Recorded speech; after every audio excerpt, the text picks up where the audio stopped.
தற்போது டெல்லியில் பிரதமர் நரேந்திர மோடியை தமிழக முதலமைச்சர் எடப்பாடி பழனிசாமி சந்தித்து வருகிறார். இது பற்றிய கூடுதல் தகவல்களை செய்தியாளர் ஹனிகுமாரிடம் கேட்கலாம். ஹனிகுமார், முதலமைச்சர் எடப்பாடி பழனிசாமி பிரதமர் நரேந்திர மோடி இடையிலான சந்திப்பு குறித்து சொல்லுங்க.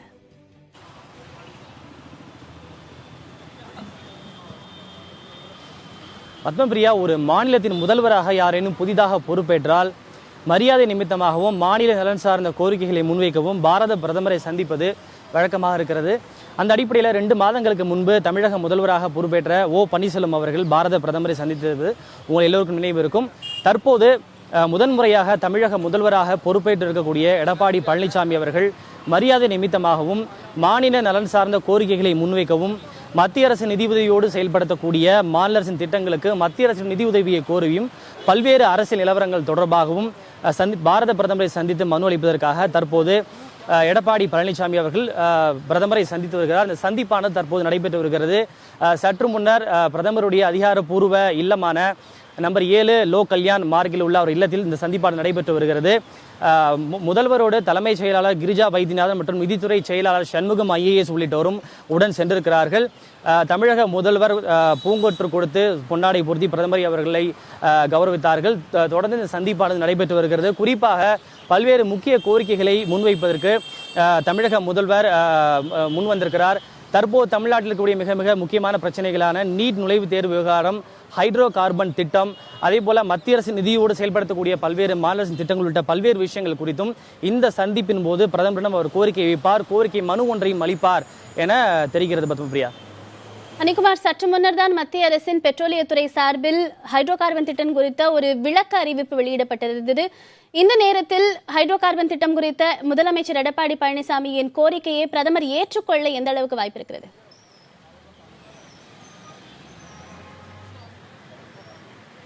நிச்சயமா நீங்க சொன்னது மாதிரி மத்திய அரசு சற்று முன்னர் தான் இது தொடர்பான ஒரு விளக்கத்தை கொடுத்திருக்கிறாங்க. இருந்தாலும் கூட மக்களுக்கு இந்த விஷயத்துல ஒரு அச்சம் இருக்கிறதன் காரணமாக தொடர்ந்து தமிழகத்துல பல இடங்கள்ல போராட்டங்கள் தொடர்ந்து நடைபெற்று கொண்டே வருகிறது. நாளுக்கு நாள் சமூக ஊடகங்கள் வாயிலாகவும் பல்வேறு வழிகள் வழியாகவும் இளைஞர்கள் ஒன்று திரண்டு இந்த திட்டத்திற்கு எதிராக போராட்டம் நடத்தி வருகிறது, அதிகரித்து கொண்டே வருகிறது. இந்த போராட்டம் மேலும் பரவாமல் தடுக்க வேண்டிய ஒரு கட்டாயமும் மாநில அரசுக்கு ஏற்பட்டிருக்கிறது.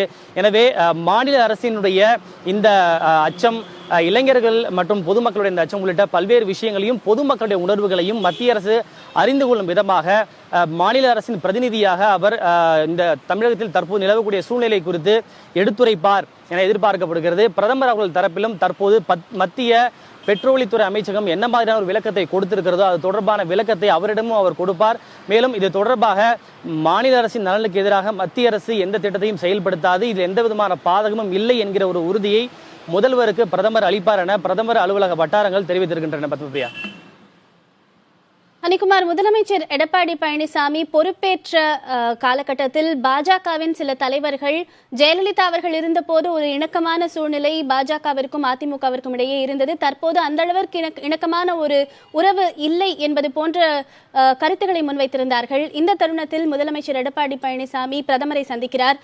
மீண்டும் ஒரு இணக்கமான சூழல் மாநில அரசுக்கும் மத்திய அரசுக்கும் ஏற்படுத்த அவர் முயற்சிகளை மேற்கொள்வாரா?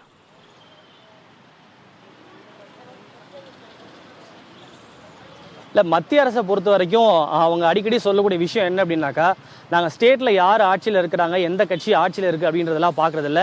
எங்களுக்கான உறவு என்பது மத்திய அரசுக்கும் மாநில அரசுக்குமான உறவு என்பதாக எங்களுக்கு இடையில் இருக்கக்கூடிய உறவு. இதில் அரசியல் பாகுபாடு வேறுபாடு இல்லாமல் மத்திய அரசு ஒரு மாநில அரசுக்கு என்னென்ன உதவிகளை செய்ய வேண்டுமோ செய்ய முடியுமோ அதனை நாங்கள் செய்வோம். தமிழக முதல்வராக பொதுமக்களால் யார் தேர்ந்தெடுக்கப்பட்டு இருக்கிறார்களோ அவர்களுக்கு ஒரு மக்களால் தேர்ந்தெடுக்கப்பட்ட அரசு என்கிற முறையில் மத்திய அரசு தேவையான எல்லா உதவிகளையும் வழங்கும். மற்ற கட்சிகளுடைய இன்டர்னல் பாலிடிக்ஸில் நாங்கள் எந்த காலகட்டத்திலும் தலையிடுவதில்லை. ஒரு மாநில அரசு என்கிற முறையில் மத்திய அரசு அதற்கான எல்லா உதவிகளையும் வழங்கும் என்பது மத்திய அரசின் சார்பில் பல நேரங்களில் மத்திய அமைச்சர்கள் சொல்லி வருகின்ற ஒரு கருத்தாக வந்திருக்கிறது. தமிழக முதல்வராக ஜெயலலிதா இருந்தார், அதன் பிறகு ஓ பன்னீர்செல்வம் இருந்தார். அப்போதும் கூட மத்திய அரசு சொன்னது பன்னீர்செல்வம் மக்களால் தேர்ந்தெடுக்கப்பட்டிருக்கின்ற ஒரு முதல்வர், எனவே அவருக்கு ஒரு மத்திய அரசு என்கிற முறையில் மாநில அரசுக்கு தங்களுடைய சக்திக்கு உட்பட்டு என்னென்ன உதவிகளை செய்ய முடியுமோ அந்த உதவிகளை மத்திய அரசு செய்யும் என்று மத்திய அரசு சொல்லி வந்தது. தற்போது அந்த அடிப்படையில் எடப்பாடி பழனிசாமி முதல்வராக பொறுப்பேற்றிருக்கிறார்.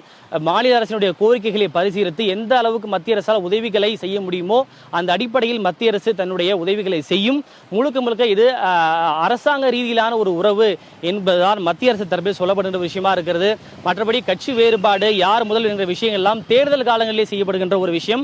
அதற்கும் இதற்கும் தற்போதைய சந்திப்புக்கும் எந்த விதமான ஒரு சம்பந்தமும் இல்லை என்கிற ஒரு விஷயத்தை மத்திய அரசின் தரப்பிலே சொல்லப்படுகின்ற ஒரு விஷயமாக இருக்கிறது.